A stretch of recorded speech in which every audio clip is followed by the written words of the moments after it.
The lights in the war room cast long shadows across the polished metal table. General Vexitar stood at the head of the room, his massive reptilian frame towering over the seated council members. His scales caught the light as he moved, creating patterns that shifted like liquid metal. The other alien commanders watched him with varying degrees of attention, some looking bored, others checking their data tablets. "We are here to discuss the humans," Vexitar said, his voice carrying the weight of centuries. The room fell silent. Even the most distracted council members looked up from their devices. Commander HFY, a being that looked like a cross between a spider and a crystal formation, clicked her mandibles. The new species? The ones who just figured out faster than light travel? What is there to discuss? They barely qualify as spacefaring. Vexitar's eyes, each the size of a dinner plate, focused on her. That is exactly what we need to discuss. I have spent the last 3 months studying their military history. What I found troubles me. Admiral Korthun laughed, a sound like grinding stones. His 6 arms gestured dismissively. Troubles you? General, you have conquered 47 worlds. You have crushed rebellions that lasted for decades. What could a species that still uses chemical propulsion possibly do to trouble you? The reptilian general activated the holographic display in the center of the room. Images of Earth appeared, rotating slowly. Cities sprawled across continents, lights twinkling like stars. Ships moved across blue oceans under white clouds. Look at this planet, Vexitar said. Beautiful, isn't it? Rich in resources, perfect climate, abundant water. The humans call it Earth. They have lived there for thousands of years. Now, let me show you something else. The image changed. The same planet appeared, but this time it was different. Sections glowed red, indicating areas of conflict. Numbers appeared beside each red zone, showing dates and casualty figures. This is their planet during what they call the 20th century, Vexitar continued. In just 100 years, they fought 2 global wars. The second one alone killed over 70 million of their own kind. Commander HFY shifted uncomfortably. Internal conflicts are common among developing species. They will grow out of it once they mature. Will they? Vexitar asked. He touched another control, and the red zones multiplied. These are all the conflicts they have fought since their global wars ended. Korea, Vietnam, Iraq, Afghanistan, Syria, and dozens of others. They never stopped fighting. The room grew quiet. Admiral Korthun leaned forward, his stone-like features showing interest for the first time. Vexitar changed the display again. Now it showed a grainy black and white video. Human soldiers moved across a snowy landscape, their breath visible in the freezing air. They wore thick coats and carried weapons that looked primitive compared to galactic standard arms. This is from a conflict they call the Korean War, Vexitar explained. The year was 1950 by their calendar. Watch carefully. The video showed soldiers helping wounded comrades through deep snow. Some of the wounded were unconscious, others barely able to walk. The healthy soldiers supported them, never leaving anyone behind despite the obvious danger. The temperature was negative 30 degrees, Vexitar said. These soldiers had been fighting for weeks without proper supply lines. They were outnumbered 10-1. Their equipment was failing in the cold. They had every reason to surrender or retreat. In the video, a young soldier appeared. His name tag read Minho. He was helping carry a wounded comrade who was twice his size. The wounded soldier's leg was badly injured, blood staining the snow beneath them. Minho struggled with the weight, but never let go. Did they surrender? Asked Commander HFY. No, Vexitar replied. They fought their way out, all of them. They carried their wounded for over 50 kilometers through enemy territory. In conditions that would kill most species in hours, they marched for 3 days. Admiral Korthun's 6 arms crossed over his chest. Impressive endurance, but hardly unique. Many species can survive harsh conditions. Vexitar's massive head turned toward him. Can they? Let me show you more. The display switched to another scene.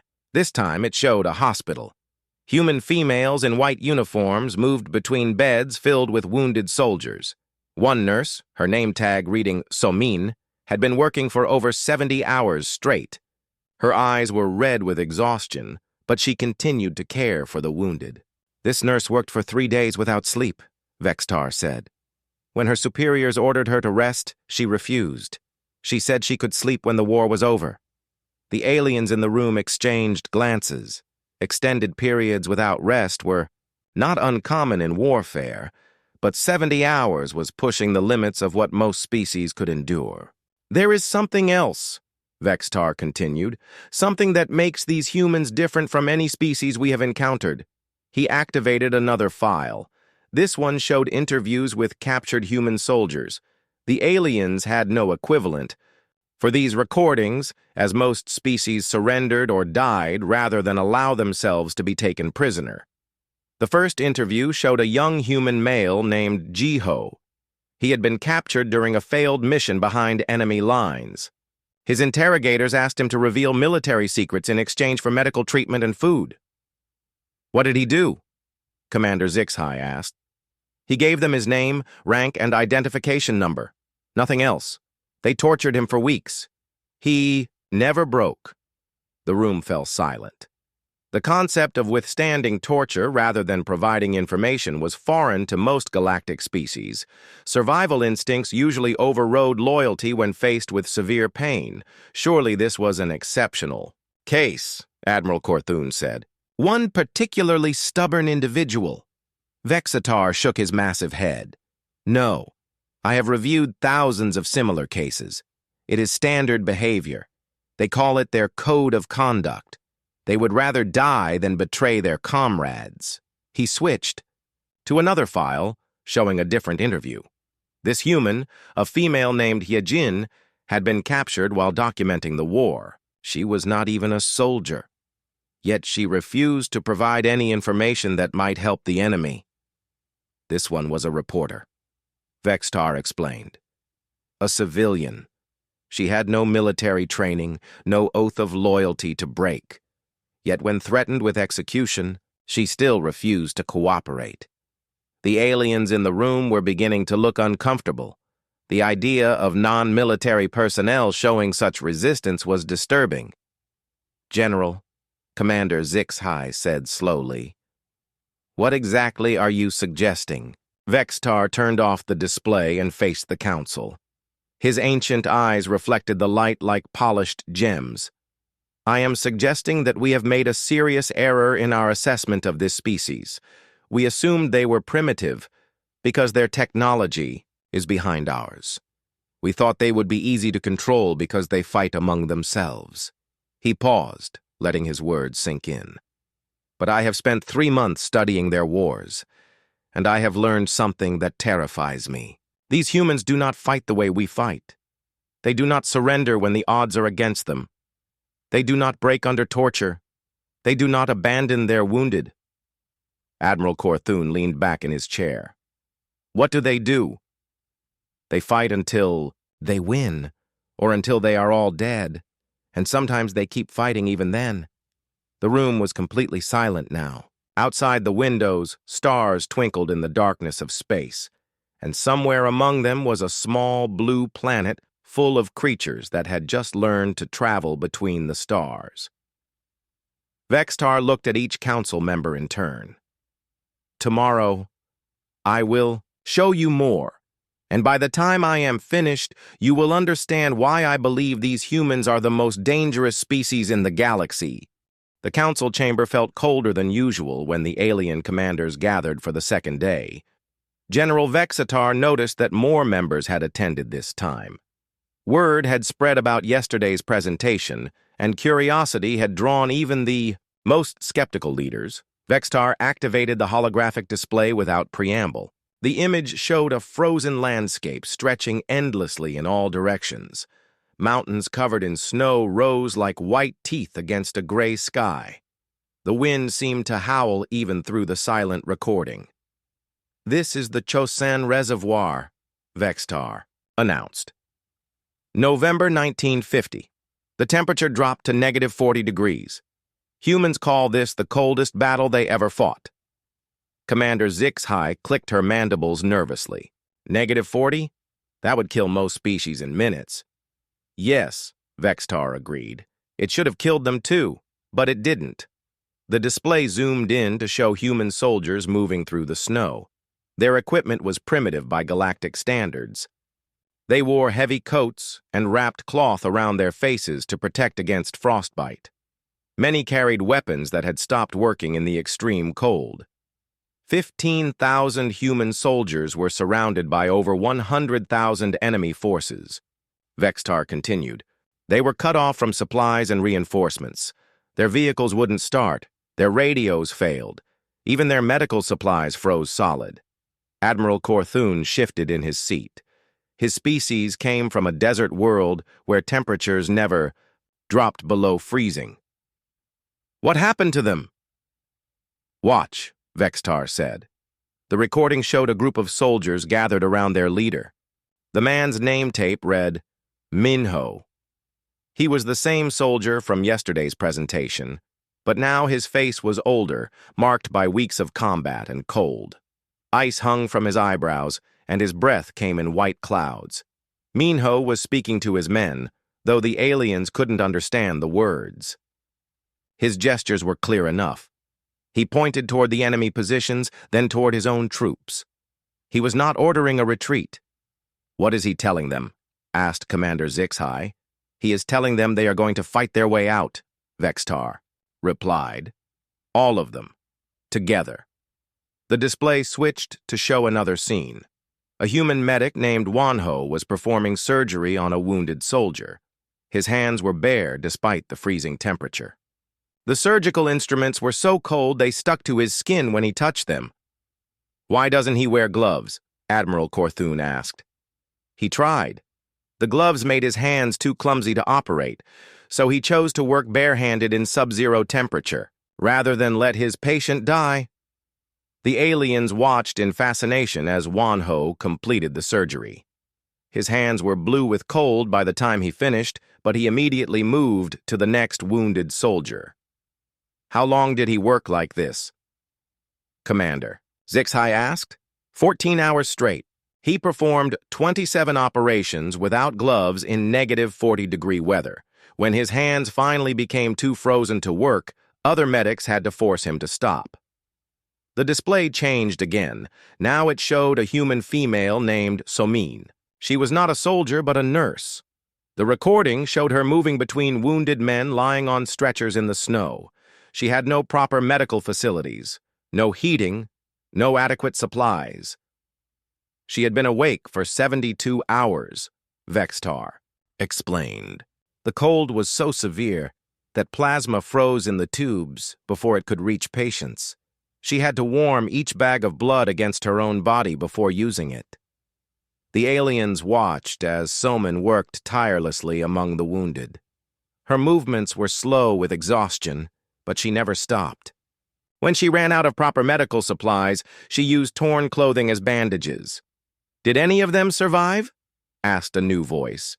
It belonged to General Kethmore, a massive creature with armor-like skin who commanded the Council's shock troops. All of them, Vextar replied. Every single wounded soldier that Somin treated survived the battle.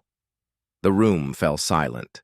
The aliens were beginning to understand that they were witnessing something beyond normal military capability. Vextar continued the presentation. The humans had been surrounded for 17 days. They were running out of food, ammunition, and medical supplies. The enemy commander sent them a message offering surrender terms. Did they accept? General Kethmore asked. No. Their commanding officer sent back a reply. He said they were not retreating, they were advancing in a different direction. The display showed the beginning of the human breakout attempt. 15,000 soldiers began moving through the snow toward enemy lines. They carried their wounded with them on improvised stretchers. Some soldiers were so badly frostbitten they could barely walk, but their comrades supported them. This is impossible, Commander HFY muttered. They should have died from exposure alone. Many did die, Vextar admitted. But the survivors kept fighting. Watch this. The recording focused on a group of soldiers attacking an enemy position. Their leader was badly wounded, with blood freezing on his uniform. He had lost 3 fingers to frostbite, but he continued to lead the assault. His name was Taman, Vextar said. He was supposed to be evacuated due to his injuries. He refused to leave his men. The aliens watched as Taman led his soldiers up a hill covered with enemy positions. The attack should have failed. The humans were outnumbered, outgunned, and half dead from cold and exhaustion. But they succeeded. How? Admiral Korthun asked. How did they win? They didn't fight like rational beings, Vextar replied. Rational beings would have retreated when faced with impossible odds. Rational beings would have surrendered when surrounded and freezing. Rational beings would have left their wounded behind to save themselves. He paused, letting his words sink in. But humans are not rational when they fight. They become something else, something that refuses to acknowledge defeat even when death is certain. The display showed the final phase of the battle. The human forces had broken through enemy lines and were withdrawing toward friendly territory. But they moved slowly because they carried every wounded soldier with them. They could have moved faster by leaving their wounded behind, Vextar noted. They would have saved more lives by abandoning those who couldn't walk. But they didn't. A stretcher appeared on screen, carried by 4 soldiers. The wounded man on it was unconscious, clearly dying. The soldiers carrying him were exhausted and struggling through the deep snow. That wounded soldier died 2 hours later, Vexitar said. The 4 men carrying him knew he was dying. They carried him anyway. Why? Commander Zixhai asked quietly. Because abandoning him was not an option, not for them. They would rather die themselves than leave a comrade behind. The presentation continued for another hour. Vextar showed them more examples of human behavior during the battle. Soldiers sharing their last rations with wounded comrades. Pilots flying impossible missions to evacuate the injured. Engineers building bridges under enemy fire so their forces could escape. The final count, Vextar announced as the presentation ended, was 15,000 humans surrounded by over 100,000 enemies, in negative 40-degree weather, cut off from all support for 17 days. He paused dramatically. 14,000 humans made it out alive. They brought their wounded, their equipment, and even their dead. They lost the battle by every military standard except one. Which standard? General Kethmore asked. They refused to lose. The alien commanders sat in stunned silence. The mathematics of the battle made no sense. The humans should have been destroyed completely. Admiral Korthun finally spoke. General, are you telling us that humans can fight effectively in conditions that would kill most galactic species? I am telling you that humans don't recognize the difference between impossible and difficult, Vextar replied. Yesterday I showed you their discipline. Today, I have shown you their endurance. Tomorrow, I will show you something far worse. Commander Zixhai's mandibles clicked nervously. What could be worse than this? Vextar's ancient eyes gleamed in the chamber's dim light. Tomorrow, I will show you what happens when humans decide that winning is not enough, when they decide that their enemies must be completely destroyed. The general deactivated the display, leaving the council chamber in darkness. Outside the windows, the stars continued to shine, and somewhere among them was a small blue planet full of creatures who carried their wounded through impossible conditions and called it a normal Tuesday. Foe. Alien commanders filed out slowly, each lost in thought about what they had witnessed. The council chamber was packed when General Vextar entered for the 3rd day. Word about his presentations had spread throughout the galactic fleet. Officers who normally wouldn't attend such briefings had found reasons to be present.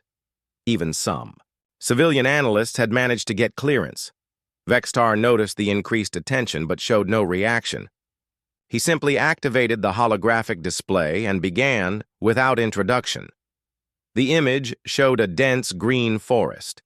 Trees stretched endlessly in all directions, their canopy so thick that little sunlight reached the ground.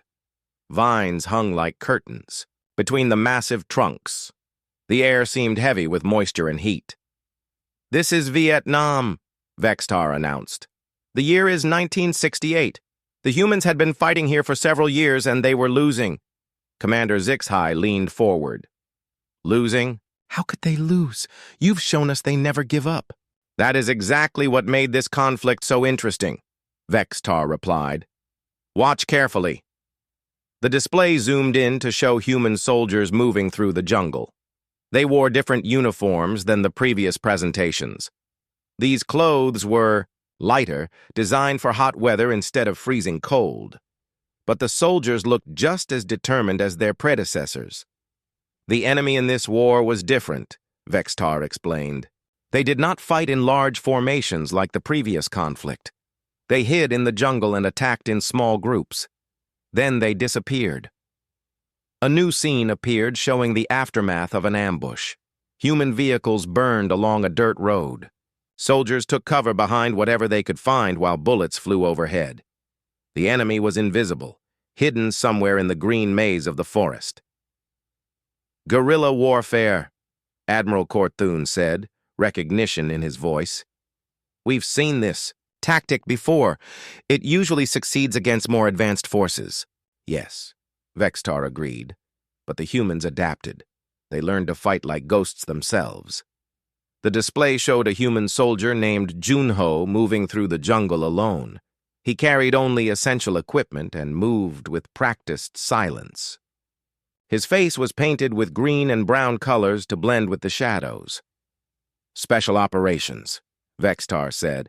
"The humans developed soldiers who could operate behind enemy lines for weeks at a time. Junho here spent 43 days in enemy territory gathering intelligence." The aliens watched as Junho moved like a predator through the forest. He avoided enemy patrols, gathered information about their positions, and marked targets for future attacks.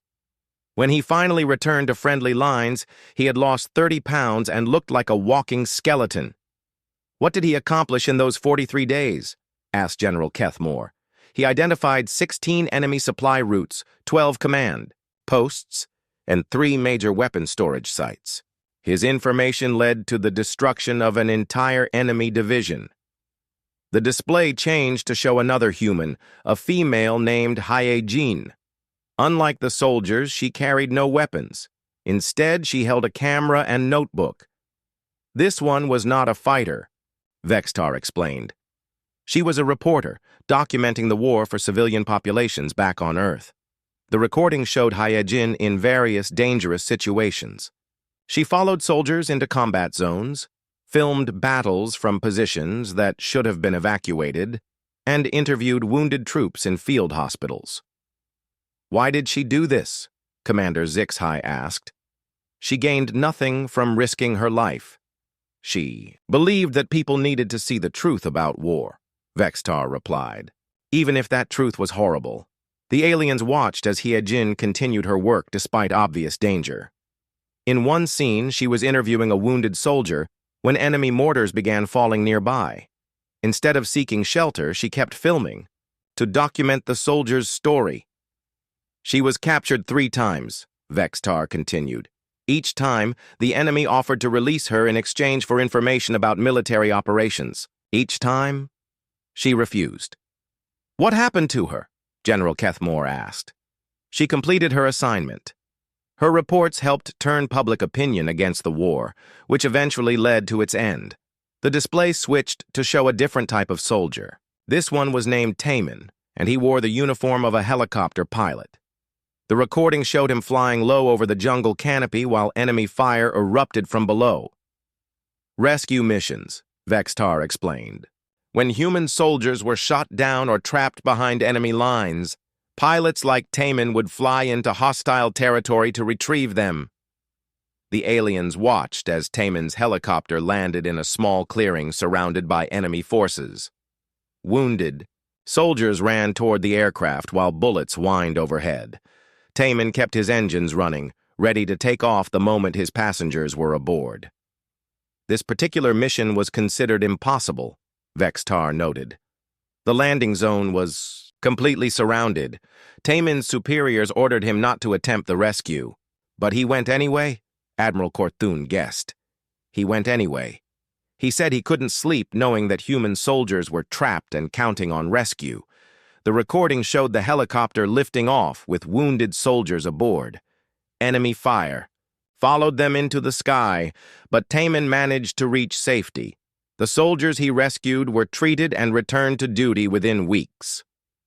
How many rescue missions did he fly? Commander Zixhai asked. 217. He never lost a single passenger. The aliens exchanged glances. The numbers were becoming overwhelming. Individual acts of heroism were one thing, but this seemed to be standard behavior for the entire species. Vextar continued the presentation. But the most disturbing aspect of this war was not what the humans did on the battlefield. It was what they did to themselves afterward. The display showed human soldiers returning from combat missions. Many looked exhausted, their eyes holding an emptiness that hadn't been there before. Some shook constantly, unable to control their nervous systems after months of constant danger. Post-traumatic stress, Vextar explained. The humans had begun to understand that warfare damaged not just bodies, but minds as well. A new figure appeared on screen. This was Yunji, a human female who worked as a counselor for returning soldiers. The recording showed her in sessions with troops who had difficulty readjusting to civilian life. She treated over 3,000 soldiers during the war, Vextar said. Many of them had witnessed things that would drive most species permanently insane. The aliens watched as Yunji worked patiently with soldiers who couldn't sleep, couldn't stop looking over their shoulders, couldn't trust anyone around them. Some wept openly while describing their experiences. Others sat in complete silence, unable to speak about what they had seen. What was her success rate? General Kethmore asked. 93% of her patients eventually returned to normal function, Vextar replied. But here is what disturbs me most. Many of them volunteered to return to combat duty. The room fell silent. The concept was incomprehensible to most galactic species. Individuals who had been traumatized by warfare typically refused to fight. Again, they went back? Commander Zixhai asked quietly. They went back. They said their comrades needed them. Vextar switched to a different recording. This one showed a human soldier named Kyung treating wounded troops in a jungle field hospital. The conditions were primitive compared to galactic medical standards. Kyung worked with basic equipment in stifling heat while enemies moved through. The forest nearby. Field medics, Vextar explained. Humans who dedicated themselves to saving lives in combat zones. Kyung here treated over 800 wounded soldiers during his deployment. The recording showed Kyung working tirelessly, despite the danger. When enemy forces attacked the field hospital, he continued treating patients while other soldiers fought off the assault. Even when shrapnel from a mortar round wounded him, he refused evacuation until all his patients were stable. The enemy specifically targeted medical facilities, Vextar noted. They knew that attacking healers would damage human morale. It had the opposite effect. What do you mean? Admiral Korthun asked. When the enemy killed medics, other humans became more determined to protect them. When they destroyed hospitals, humans built new ones. When they targeted civilians, human soldiers fought even harder. The presentation continued for another hour. Vexitar showed them intelligence operations where humans gathered information under impossible conditions. He displayed examples of psychological warfare where humans turned enemy propaganda against itself. He demonstrated how human engineering units built infrastructure in combat zones while under constant attack. The mathematics of this war were impossible, Vextar concluded. The humans were fighting an enemy on that enemy's home territory. They were using unfamiliar tactics against an opponent who knew every tree and trail. They were supporting a local government that many of their own citizens opposed. He paused to let the information sink in. By every rational calculation, they should have lost within months. Instead, they fought for over a decade. But you said they were losing, Commander HFY pointed out. They were losing according to their own media and political leaders, Vextar corrected. But militarily, they were adapting and evolving, their tactics constantly. They learned to fight like their enemies, but they did it better. Admiral Korthun leaned back in his chair. What stopped them from winning? They stopped themselves. Their own civilian population demanded an end to the war. The humans chose to withdraw rather than ignore their people's wishes. General Vextar entered the council chamber to find it more crowded than ever before. Representatives from 12 different species had arrived overnight, drawn by reports of his previous presentations. The chamber's seating had been expanded, twice to accommodate the growing audience. Without ceremony, Vexatar activated the holographic display. The image showed a vast desert landscape, broken by ancient buildings and modern structures. Cities rose from sand-colored earth under a blazing sun. Iraq and Afghanistan, Vextar announced. The beginning of the 21st century. This is where human warfare evolved into something entirely new. The display zoomed in to show human soldiers moving through narrow city streets. Their equipment was far more advanced than in previous conflicts. They wore body armor that could stop bullets, carried weapons with electronic sights, and communicated through devices that would have impressed even galactic forces. Technology had advanced, Vextar continued, but the humans remained essentially the same. A soldier appeared on screen. Her name tag read Jiwon. She wore heavy protective gear and approached a suspicious object lying in a road. The device looked innocent enough, but scanners revealed it was packed with explosives. Improvised explosive devices, Vextar explained. The enemy learned to hide bombs in everyday objects. This particular device contained enough explosive to destroy several city blocks. The aliens watched as Jiwon carefully examined the bomb. She worked alone, her nearest backup hundreds of meters away. One wrong move would kill her instantly and endanger everyone nearby. Why doesn't she use a robot? Asked Commander HFY. They did use robots, Vextar replied. But the enemy adapted their devices to defeat mechanical systems. Sometimes, human intuition was the only way to safely disable these weapons. The recording showed Jiwon spending over an hour carefully dismantling the device. Her hands moved, with practiced precision despite the obvious stress. Sweat poured down her face inside the protective helmet, but her movements never wavered. She performed this type of operation over 400 times, Vextar noted, each time knowing that a single mistake would mean instant death. What happened to her? General Kethmore asked. She completed her tour of duty and volunteered for another deployment. She said someone had to do the job, and she was good at it. The display changed to show a different type of soldier. This one was named Sunho, and he carried a precision rifle with an advanced optical system. The recording showed him positioned on a rooftop, watching enemy movements through his scope.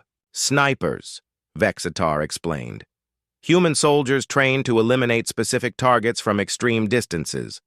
The aliens watched as Sunho tracked an enemy leader moving through a crowded marketplace. The target was surrounded by civilians, making the shot extremely difficult. Sunho waited for over 6 hours until he had a clear opportunity. The shot was made from over 800 meters away, Vextar said. In moving air, with partial visibility, while accounting for the movement of both the target and nearby civilians. The recording showed the precise moment of the shot. The enemy leader collapsed instantly while the civilians around him remained unharmed. Sunho immediately began moving to a new position before enemy forces could locate him. How many confirmed kills did he achieve? Admiral Korthun asked.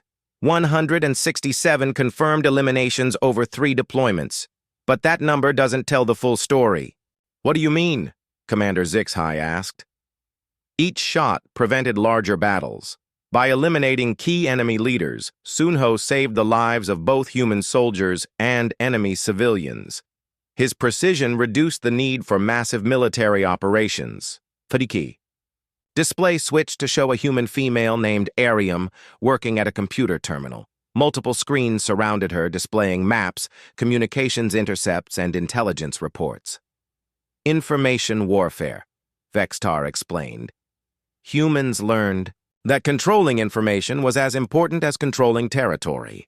The recording showed Arium analyzing intercepted enemy communications. She worked for 18 hours straight, tracking enemy movement patterns and predicting their next operations. Her analysis allowed human forces to position themselves advantageously before attacks occurred. She spoke 7 local languages fluently, Vextar noted. She understood not just what the enemy was saying, but the cultural context behind their words.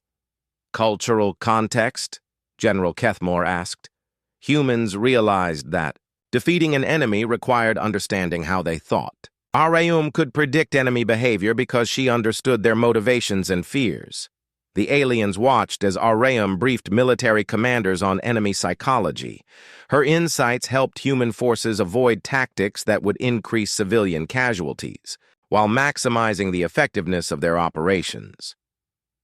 A new figure appeared on screen. This was Kyung, a field medic wearing updated equipment.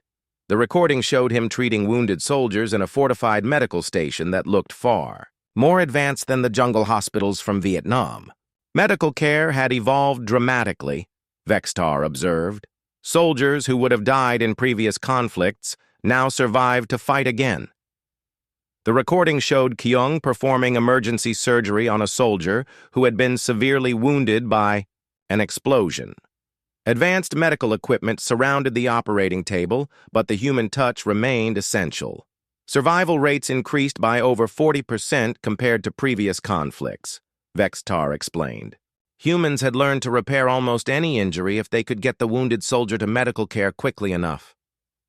How quickly? Commander Zixhai asked. From the point of injury to advanced surgical care. Under 1 hour. They called it the Golden Hour Principle. The display showed helicopters landing in combat zones to evacuate wounded soldiers. The aircraft were armored and armed, able to fight their way into and out of dangerous areas. Medical personnel aboard the helicopters began treatment before the aircraft even reached the hospital. They never stopped trying to save their wounded, Vextar observed. No matter how dangerous the mission or how slim the chances of survival. The presentation continued with more examples of human military evolution. Special Operations Forces conducted precision raids deep in enemy territory. Intelligence units tracked terrorist networks across multiple countries. Engineering teams built secure installations in hostile environments while under constant attack.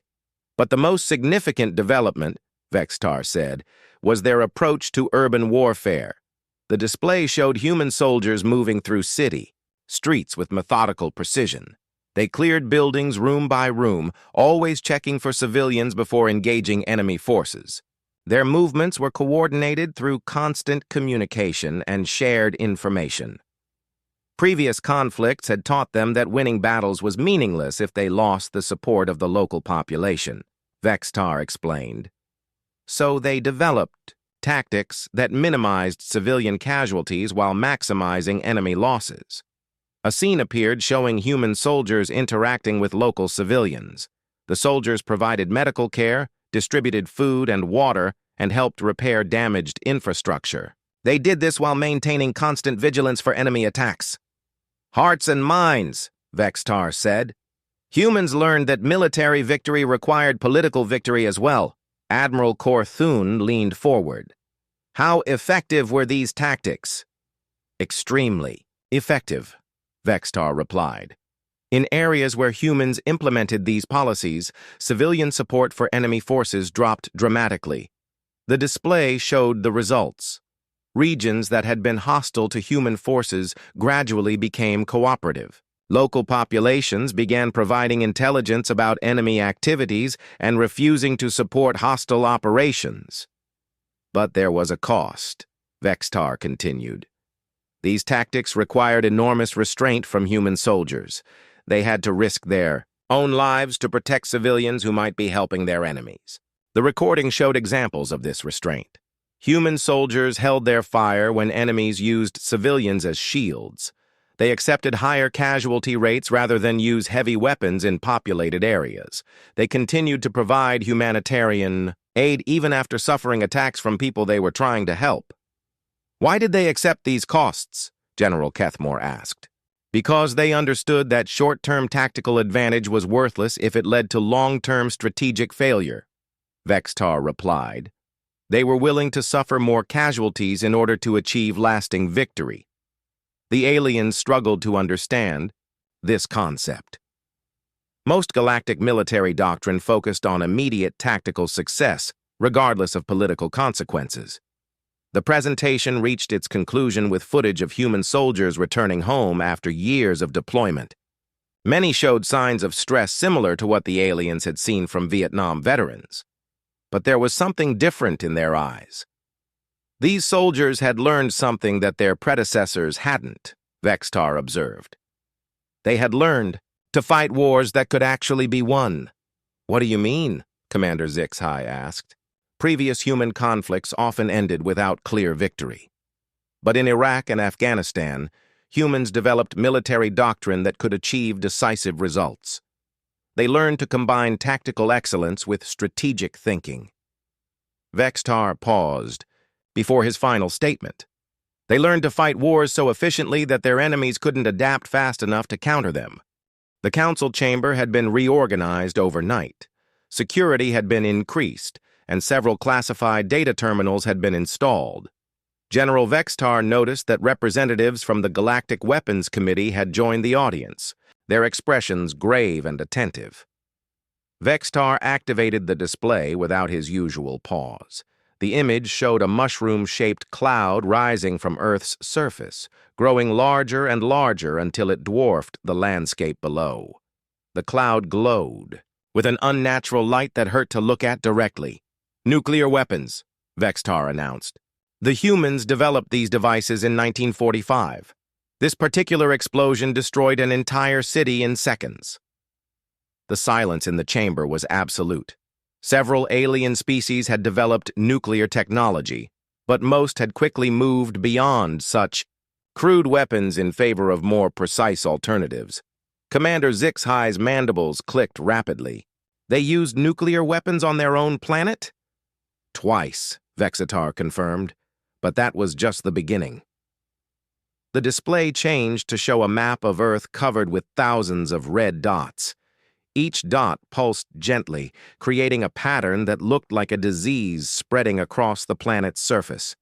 Within 40 years, they had built over 70,000 nuclear warheads, Vextar continued, enough to destroy their planet's surface multiple times over. Admiral Korthun leaned forward, his 6 arms gripping his chair. 70,000?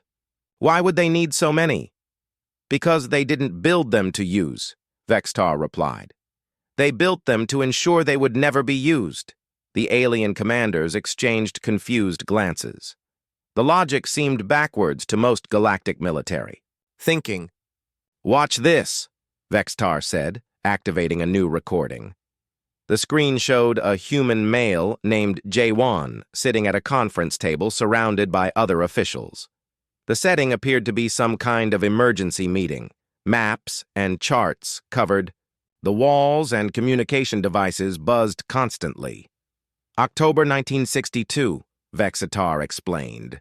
The Cuban Missile Crisis. For 13 days, the humans came closer to nuclear war than at any other time in their history. The recording showed tense discussions between military and civilian leaders. Jaewon spoke calmly while others argued loudly around him.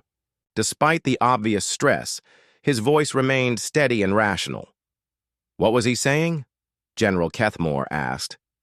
He was explaining why nuclear war could not be allowed to happen, Vextar replied. Even if it meant accepting defeat in other areas. The aliens watched as Jaewon presented calculations and projections. Charts showed casualty estimates in the hundreds of millions. Other displays illustrated the long-term effects of radiation poisoning and environmental damage. The humans had calculated the exact consequences of nuclear warfare, Vextar explained. They knew that even a limited exchange would devastate their civilization. So they chose not to fight? Commander Zix-Hi asked. They chose to fight without fighting, Vextar corrected. They used the threat of nuclear war to prevent conventional war. The display showed the resolution of the crisis. Both sides had pulled back from nuclear confrontation, but neither had really won or lost. Instead, they had established a new type of warfare based on the threat of mutual destruction. Deterrence theory, Vextar said. The humans realized that the best way to win a nuclear war was to make sure it never started. A new figure appeared on screen. This was Soyeon, a human female working in what appeared to be a scientific laboratory. Complex equations covered whiteboards around her, and various technical devices filled the room. Nuclear physicist, Vexitar explained. She helped design the weapons that could destroy her own civilization. The recording showed Soyeon working late into the night, solving problems that would make nuclear weapons more powerful and reliable, but her expression was troubled, as if she understood the implications of her work. She later became one of the strongest advocates for nuclear disarmament, Vextar noted. She spent the rest of her career trying to reduce the number of weapons she had helped create. Why did she build them in the first place? Admiral Korthun asked. Because she believed that if her side didn't have nuclear weapons, the other side would use theirs without fear of retaliation, Vextar replied. The logic was simple. Build weapons to prevent their use. The aliens struggled with this concept. Most galactic species built weapons to use them, not to avoid using them. The presentation continued with more examples of nuclear doctrine. Vexitar showed them submarine commanders like Dongmin who spent months underwater carrying enough firepower to level continents. These submarines could remain hidden for years, surfacing only to receive orders or resupply. Mutual assured destruction, Vexitar explained. If one side launched nuclear weapons, the other side would launch theirs in response. Both civilizations would be destroyed. That's insane, Commander Zix-Hi said flatly. Yes, Vexitar agreed. But it worked. For over 70 years, nuclear powers have avoided direct conflict with each other because the cost of war became too high to accept. The display showed training exercises where human military forces practiced nuclear warfare. Scenarios. Soldiers learned to operate in radioactive environments. Civilians practiced evacuation procedures. Emergency services prepared for mass casualty events that might never happen. They built their entire military doctrine around weapons they hoped never to use, Vextar observed. And in doing so, they created the most effective deterrent in the history of warfare. General Kethmore shifted uncomfortably. What happened when these nuclear powers did fight each other? They didn't, Vextar replied. At least not directly. Instead, they fought proxy wars using conventional forces in third-party territories. The display showed various conflicts around Earth where nuclear powers supported opposing sides without directly engaging each other. The wars were brutal and prolonged, but they never escalated to nuclear exchange. This is how they fought the Cold War, Vextar explained. Decades of conflict without the nuclear powers ever firing a shot at each other. A new recording appeared showing the interior of a missile silo. Dongmin, now older and wearing a submarine commander's uniform, stood before a control panel that could launch nuclear weapons. His hand was positioned over a key that would begin the launch sequence. Launch protocols required multiple people to agree, Vextar noted. No single human could start a nuclear war by accident or design. The recording showed Dongmin participating in a training exercise where launch orders were simulated. Despite knowing it was only practice, the stress on his face was obvious. The weight of potential destruction was visible in every movement. How many times did they come close to actual nuclear war? Admiral Korthun asked. We have identified at least 12 incidents where nuclear war was prevented only by individual humans choosing not to follow standard procedures, Vextar replied. The alien council members looked shocked. The idea that global destruction had been prevented by personal decisions rather than systematic safeguards was terrifying. Show us, General Kethmore demanded. Vextar displayed several incidents where nuclear war had been narrowly averted. Computer malfunctions that showed false incoming attacks. Communication failures that prevented the cancellation of retaliatory strikes. Technical errors that nearly triggered automatic launch sequences. In each case, Vextar explained, human operators chose to delay or question their orders rather than immediately launch nuclear weapons. They disobeyed orders? Commander Zixhai asked. They used judgment, Vextar corrected. They chose the survival of their species over strict military protocol. The presentation reached its climax with footage of nuclear weapons being dismantled. Soyon, now much older, oversaw the destruction of warheads she had helped design decades earlier. After the Cold War ended, Vextar explained, the humans began reducing their nuclear arsenals, but they never eliminated them completely. Why not? Admiral Korthun asked.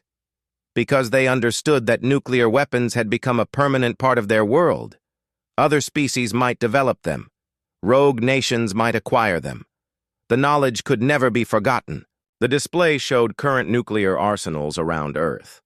The numbers were much smaller than during the peak of the Cold War, but still represented enough destructive power to end human civilization. Today, Vextar concluded, humans maintain just enough nuclear weapons to ensure that any aggressor would face unacceptable retaliation. They call it minimum deterrent. The Alien Council sat in stunned silence.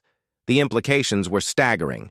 Humans had created weapons that could destroy their own world, then built their entire military strategy around never using them. General, Admiral Korthun said slowly, are you telling us that humans developed the ultimate weapon and then chose not to use it? I am telling you that humans developed weapons that made conventional warfare obsolete between major powers, Vextar replied. They created a form of peace through the threat of absolute war. Commander Zixhai's mandibles clicked nervously. What does this mean for us? Vexatar's ancient eyes gleamed with a mixture of respect and fear. It means that humans understand the ultimate stakes of warfare better than any species in the galaxy. They know how to build weapons that could destroy entire star systems, and they know when not to use them. The general paused before his final statement. Tomorrow, I will show you how they have moved beyond nuclear weapons. The council chamber buzzed with nervous energy as representatives from every major galactic military force gathered for the sixth day. Technical analysts had been called in overnight, and several species' top strategic planners sat alongside, the usual military commanders. General Vextar noticed the increased security and additional recording devices that had appeared around the room. Without preamble, he activated the holographic display. The image showed what appeared to be an empty desert landscape. Nothing moved except wind-blown sand and the occasional piece of debris. Afghanistan 2010, Vextar announced. What you are seeing is a completely normal day. No battles, no explosions, no visible military activity. Commander Zixhai leaned forward. Then why are you showing us an empty desert? Because it isn't empty, Vextar replied. Watch the sky. The display zoomed out to show a view from high above the desert. Still, nothing was visible except endless sand and rock formations. Then, without warning, a small explosion erupted near some buildings. In the distance, what caused that explosion? Admiral Korthun asked. A human operator sitting in a facility 8,000 kilometers away, Vexatar replied, using a machine that the enemy never saw coming. The image changed to show the interior of a control room that looked more like a computer gaming center than a military facility. A human female named Yuna sat at a console surrounded by multiple screens. Her hands moved across controls that resembled entertainment devices more than weapons systems. Unmanned aerial vehicles, Vextar explained. Machines that could fly for hours over enemy territory, gather intelligence, and strike targets with precision, all controlled by operators who were safely on the other side of the planet. The aliens watched as Yuna monitored multiple video feeds showing different areas of the battlefield. She could see enemy movements, track individual vehicles, and even identify specific people from thousands of meters in the air. The precision is remarkable, General Kethmore observed. She can distinguish between enemy combatants and civilians from that distance. Better than that, Vextar replied. She can track individual targets for days, learning their patterns and habits before deciding whether to engage. The recording showed Yuna following a suspected enemy leader for over a week.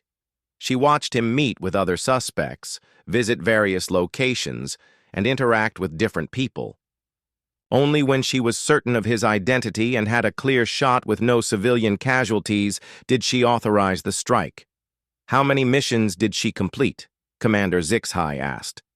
Over 300 precision strikes with 0 civilian casualties, Vextar replied. She eliminated high-value targets while never leaving her control station. The display switched to show another human working in a similar facility.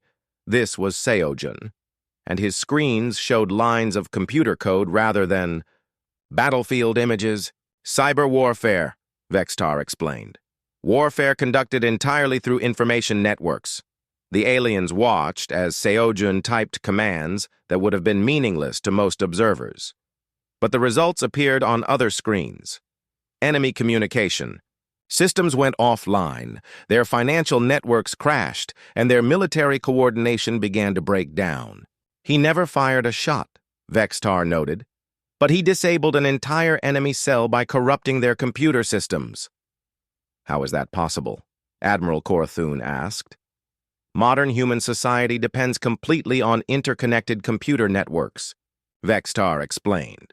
By attacking those networks, you can paralyze an entire civilization without destroying any physical infrastructure. The recording showed the effects of Seojun's work. Enemy forces began making mistakes because their communications were disrupted. Their supply lines failed because their logistics computers weren't working properly. Their finances dried up because their banking systems were corrupted. Within 3 weeks, Vextar continued, the enemy organization collapsed completely. Not because they were destroyed, but because they could no longer function. The aliens exchanged uncomfortable glances. Most galactic military doctrine focused on destroying enemy forces through direct confrontation. The idea of defeating an opponent by disrupting their technology was foreign to most species. A new figure appeared on screen. This was Hanbin, a human working in what appeared to be a research laboratory. Around him, various machines moved with mechanical precision, assembling components and running tests. Artificial intelligence research, Vextar explained. Humans were developing machines that could make military decisions without human intervention. The recording showed robotic systems that could identify targets, plan attack routes, and execute missions completely autonomously. They moved with inhuman precision and reacted to changing conditions faster than any biological operator. Autonomous weapons systems, Vextar said. Machines that could fight entire wars without risking a single human life. General Kethmore shifted uneasily. Are you saying they built robot armies? They were building them, Vextar corrected. But then something interesting happened. The display showed news footage of human debates about autonomous weapons. Scientists, military leaders, and civilian politicians argued about the ethics of machines that could kill without human oversight. They stopped, Vextar said simply. Stopped? Commander Zixhai asked in disbelief.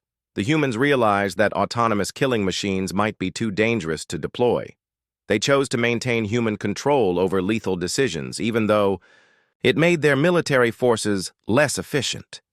The Alien Council struggled to understand this concept. Most galactic species would have deployed any technology that provided military advantage, regardless of ethical considerations. The presentation continued with examples of human technological warfare.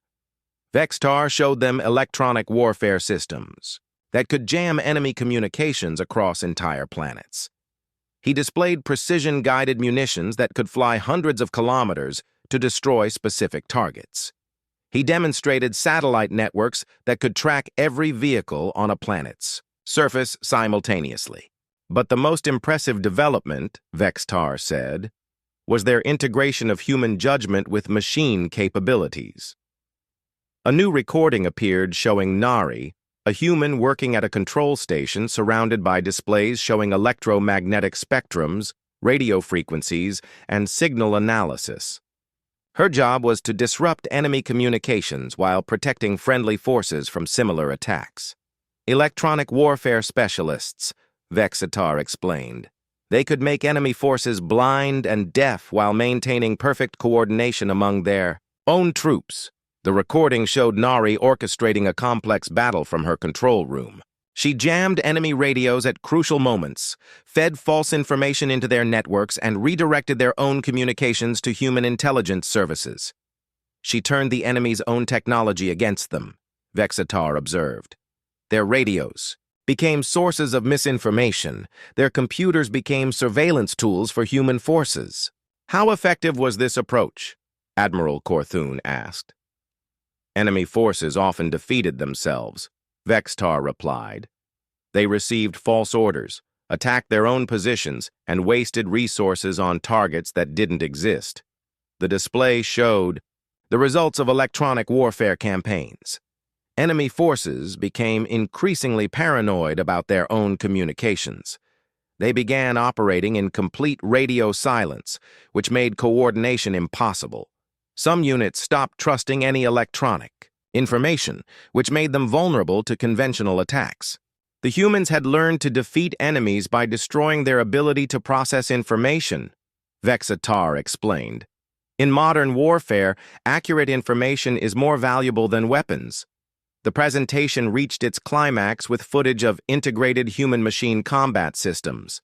Operators like Yuna controlled multiple drones simultaneously, while specialists like Seojin disrupted enemy networks and engineers like Nari coordinated electronic warfare campaigns. They had created a form of warfare where human intelligence guided machine capabilities, Vextar said. The precision of computers combined with the intuition of biological minds. The recording showed a coordinated attack that lasted less than 10 minutes. Human forces disabled enemy communications, eliminated key targets with precision strikes, and captured strategic objectives without firing a single shot at most enemy positions. Casualties? General Kethmore asked. 17 enemy combatants, killed by precision strikes. 0 civilian casualties. 0 friendly casualties. The remaining enemy forces surrendered when they realized their situation was hopeless. The Alien Council sat in stunned silence. They had witnessed warfare so precise and coordinated that it barely resembled combat as most galactic species understood it. General, Commander Zixhai said slowly, "What you're describing sounds like warfare without war." Exactly, Vextar replied. The humans learned to achieve military objectives through technological superiority rather than brute force. They could defeat enemies who never even saw them coming. Admiral Korthun leaned back in his chair. Are all human military forces this advanced? No, Vextar admitted. But their most capable units represent the future of warfare. They combine human judgment with machine precision to create military capabilities that surpass anything in galactic history. The general prepared to deactivate the display, but paused for one final observation. The council chamber was quieter than usual when General Vextar entered for the 7th day. The alien commanders who had attended all week now sat with expressions of deep contemplation. Many had spent the previous night reviewing recordings of the earlier presentations, trying to understand the species they had initially dismissed as primitive. Vextar activated the display without his usual dramatic pause. The image showed a simple room with two humans sitting across from each other. One wore a military uniform, the other civilian clothes. Between them sat recording equipment and what appeared to be medical monitoring devices. "This is Chanwu," Vextar announced, indicating the uniformed human. He served in 4 different conflicts over a period of 23 years. This recording was made during his psychological evaluation before retirement. The aliens watched as the civilian, whose name tag read Yunji, asked questions while Chanwu responded calmly. Despite the advanced translation systems, the emotional weight of the conversation was evident in both participants' body language. "What are they discussing?" Commander Zixhai asked. "The cost of service," Vextar replied. Chanwu is explaining what 23 years of warfare did to his mind and spirit.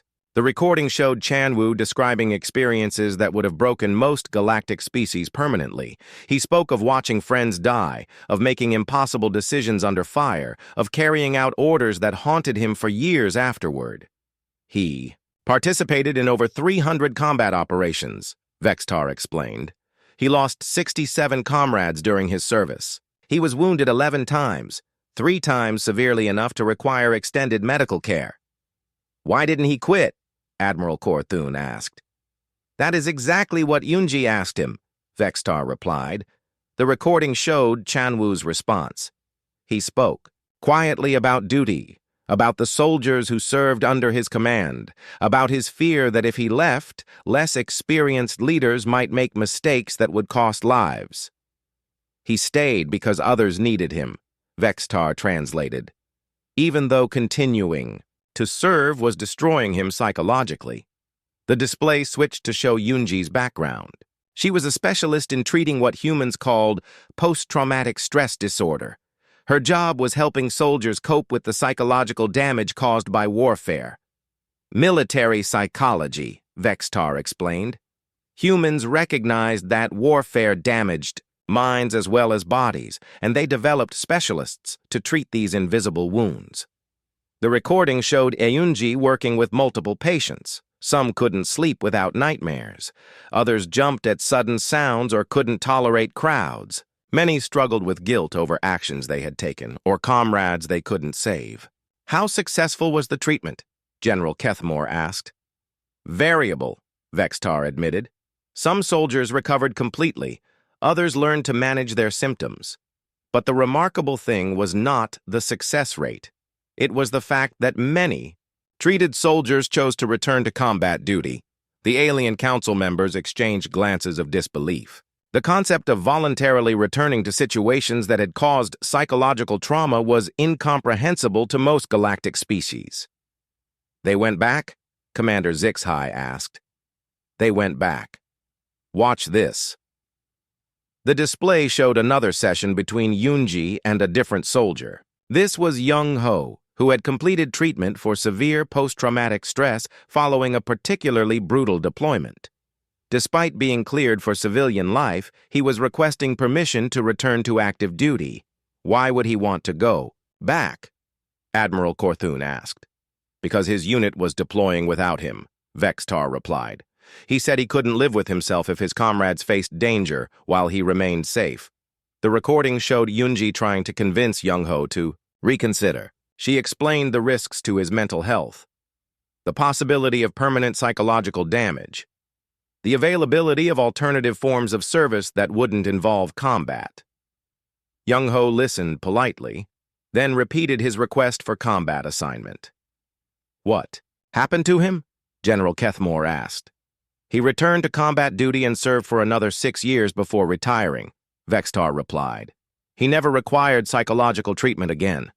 Apparently, being with his unit was more therapeutic than any medical intervention." The display changed to show a different type of specialist. This was Jisoo, who worked with soldiers after they completed their service and returned to civilian life. "Veterans Affairs," Vextar explained.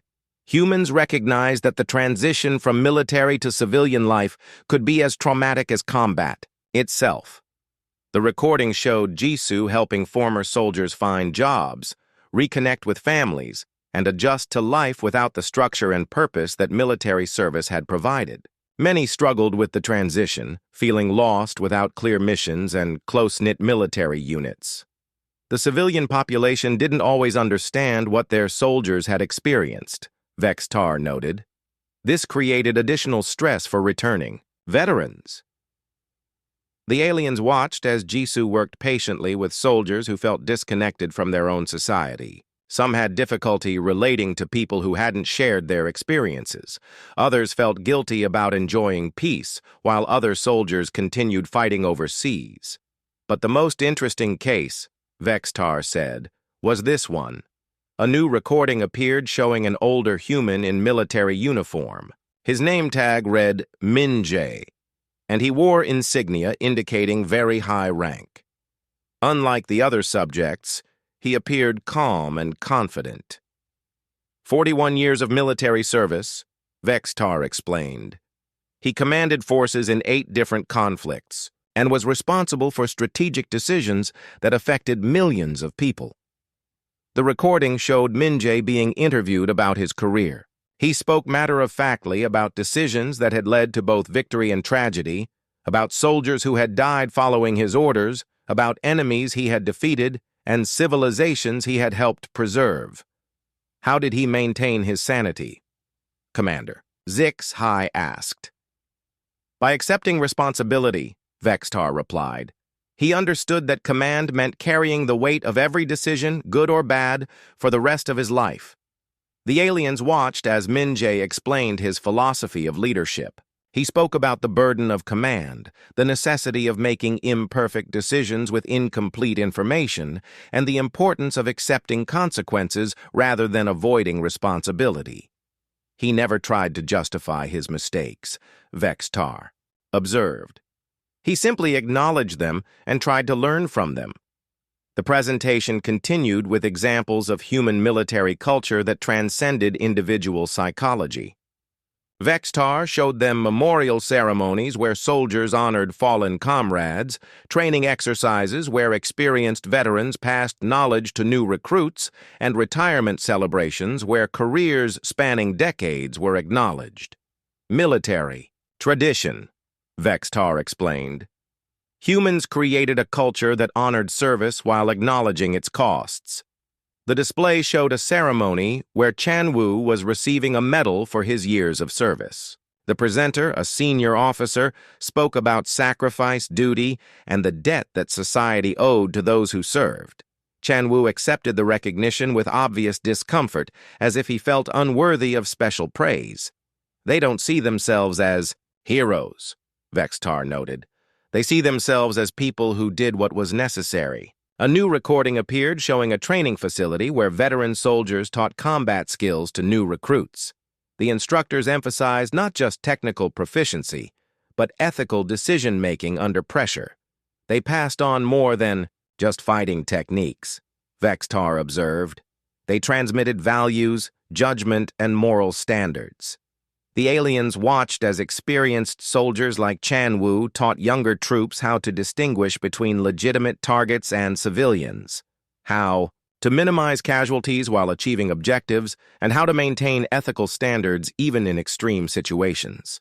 The most remarkable aspect, Vextar said, was their insistence on maintaining moral standards even when it made military operations more difficult. The recording showed a training scenario where recruits were presented with an impossible choice. They could achieve their mission by causing civilian casualties, or they could accept mission failure to protect innocent lives. What did they choose? General Kethmore asked. They chose to protect civilians, Vextar replied. Even in training, even when they knew it was just a simulation, they refused to accept victory at the cost of innocent lives. The presentation reached its climax with footage of a military funeral. Soldiers in dress uniforms stood at attention while bagpipes played haunting music. The ceremony was both beautiful and heartbreaking, honoring a fallen comrade while acknowledging the grief. of those left behind. Military funerals, Vextar explained. Humans created elaborate rituals to honor their dead and provide closure for the living. The recording showed Chanwu and other veterans serving as pallbearers for a young soldier who had died in combat. Despite their own psychological wounds, they carried out the ceremony with perfect precision and obvious emotion. They never stopped caring, Vextar observed. Despite everything they had experienced, despite all the trauma and loss, they continued to honor their fallen comrades and support each other. The alien council sat in contemplative silence. The psychological aspects of human military culture were perhaps more disturbing than their tactical innovations or technological advancement. The council chamber had been transformed for the final day. Representatives from every major galactic civilization were present, including the High Command of the Galactic Federation. Security forces surrounded the building, and all communication networks had been temporarily restricted. General Vextar realized that his week-long presentation had attracted attention far beyond what he had originally intended. At the center of the chamber sat two humans. They had arrived during the night. Under heavy escort, the first members of their species to set foot in Galactic Council territory. The male wore a simple diplomatic uniform, his name tag reading Minjay. The female beside him was in military dress, identified as Hana. Both appeared calm despite being surrounded by dozens of alien species, some of which could have killed them with a single blow. Vextar activated the display one final time. Instead of historical footage, the screen showed a simple chart comparing human military capabilities to those of major galactic powers. The numbers were stark and undeniable. 7 days ago, Vextar began, I was asked to evaluate humanity's potential as a labor force for the galactic community. My recommendation was supposed to determine whether humans should be classified as a primitive species suitable for basic manual work and simple military support. He paused, letting his words echo through the silent chamber. After extensive study of their military history, I can now provide that recommendation. The chart changed to show human population figures, technological advancement rates, and military organization structures. Despite their recent arrival on the galactic stage, the numbers were impressive. Humans should not be offered employment, Vextar announced. They should not be recruited as manual laborers. They should not be used as auxiliary troops or support personnel. Commander Zixhai shifted nervously. What are you recommending, General? I am recommending that we treat humans as equals, Vextar replied, and that we do everything in our power to ensure they become our allies rather than our enemies. Wave of surprised clicks, hisses, and other alien sounds swept through the chamber. Admiral Korthun leaned forward, his 6 arms gripping his chair. Equals? General, they barely have interstellar travel. Their most advanced weapons are primitive compared to our standards. Their population is confined to a single planet. Yes, Vextar agreed. All of that is true. But you are thinking like a galactic military commander, not like a human. He activated a new display showing comparative military doctrines. Galactic forces relied heavily on superior technology, overwhelming numbers, and conventional tactics. Human forces emphasized adaptability, psychological warfare, and unconventional solutions. We fight the way we have always fought, Vextar explained. We build bigger ships, more powerful weapons, larger armies. We assume that technological superiority guarantees victory. The display showed several historical galactic conflicts where technologically superior forces had achieved quick victories through conventional military pressure. But humans don't fight that way. They adapt, they innovate, they find weaknesses in their enemies' strengths and turn advantages into disadvantages. Vextar activated footage from the Korean War, showing human soldiers defeating larger, better-equipped forces through determination and tactical flexibility. Give humans inferior equipment, and they will use it more effectively than their enemies use superior gear. Put them at a numerical disadvantage, and they will find ways to make numbers irrelevant. Cut off their supply lines, and they will improvise solutions from whatever materials they can find, General Kethmore interrupted. But surely our technological advantage would be overwhelming. They have no defense against our most basic weapon systems, don't they? Vextar asked. He activated new footage showing human cyber warfare capabilities. They have already demonstrated the ability to turn advanced technology against itself. What happens when they gain access to our computer networks? What happens when they learn to hack our ship systems, our weapons controls, our communication networks? The Alien Council members began to look uncomfortable. Most galactic military systems were heavily computerized and networked for efficiency. Furthermore, Vexitar continued, you are assuming that humans would fight us with their current technology, but they advance faster than any species in galactic history. The display showed human technological development over the past century. The rate of advancement was exponential, with major breakthroughs occurring every few years rather than every few decades. In 50 years, Vextar predicted, human technology will rival our own. In 100 years, it may surpass it. Do we really want to be their enemies when that day arrives? Ambassador Minjay stood up from his seat in the center of the chamber. Despite being surrounded by creatures that could kill him instantly, his voice was calm and confident. General Vexitar, may I respond to your presentation? Vextar nodded, and Minjay addressed the assembled aliens. Everything General Vextar has shown you is accurate, Minjay said. Humans are capable of terrible things when we feel threatened. We have fought wars that devastated our own planet. We have built weapons that could destroy our entire civilization. The chamber was absolutely silent. But we have also learned from those wars, Minjay continued. We have learned the value of cooperation, the importance of diplomacy, and the benefits of peaceful coexistence. Military liaison Hana stood beside him. We come to you not as conquerors, but as potential partners. We offer our skills and knowledge in exchange for membership in the galactic community. What skills? Commander Zixhai asked suspiciously. All of them, Hana replied simply. We can teach you about guerrilla warfare, precision operations, psychological tactics, technological innovation, and strategic thinking. We can share our experience with nuclear deterrence, cyber warfare, and asymmetric conflict. And in return, Admiral Korthun asked. We want to learn, Minjay answered.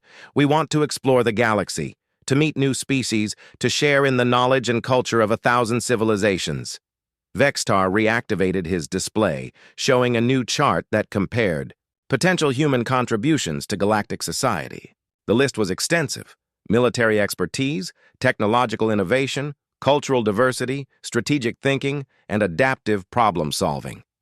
The humans offer us something unique, Vextar explained, a perspective on warfare and conflict that no galactic species possesses. They have learned lessons through trial and suffering that we have never experienced, but they are also dangerous, General Kethmore pointed out. Yes, Vextar agreed. Extremely dangerous, which is exactly why we want them as allies. The General activated one final display, showing potential future scenarios.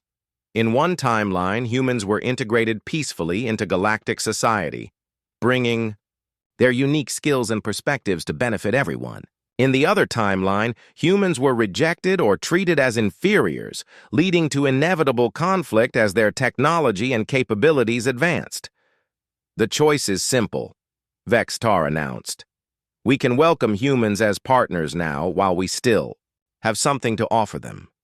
Or we can reject them and face them as enemies later, when they no longer need our approval.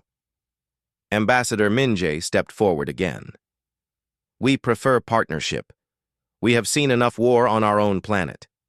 We would rather spend our energy exploring the stars than fighting for them. But, Hana added quietly, we will defend ourselves if necessary, and we will not accept subjugation or second-class status in the galactic community. The chamber erupted in discussion as representatives from different species debated the implications. Vextar waited patiently for the noise to subside before making his final statement. I have spent 30 years studying military conflicts across the galaxy, he announced. I have analyzed the tactics, weapons, and strategies of every major, spacefaring species.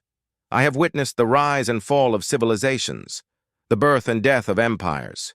He paused, looking directly at the human representatives. In all that time, I have never encountered a species with the potential for both creation and destruction that humans possess. They can be the galaxy's greatest ally or its most terrible enemy. The choice of which they become is ours to make. Admiral Korthun leaned back in his chair. What specifically do you recommend, General? Full membership in the Galactic Federation, Vextar replied without hesitation. Immediate access to standard galactic technology and knowledge. Exchange programs between human and galactic military forces. And most importantly, genuine respect for human sovereignty and independence. And if they betray our trust? Commander Zixhai asked. Vextar's ancient eyes gleamed as he considered the question. Then we will face an enemy unlike any in galactic history, an enemy that learns from every defeat, adapts to every strategy, and never stops fighting until victory is achieved or every last human is dead. The chamber fell silent as the implications sank in.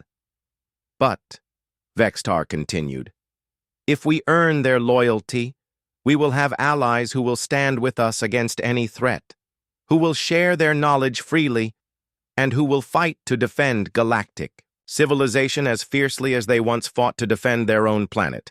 Ambassador Minjay and Hana exchanged glances before Minjay spoke again. We await your decision, he said simply. But know that regardless of what you choose, humanity will find its place among the stars. We would prefer to do so as your friends.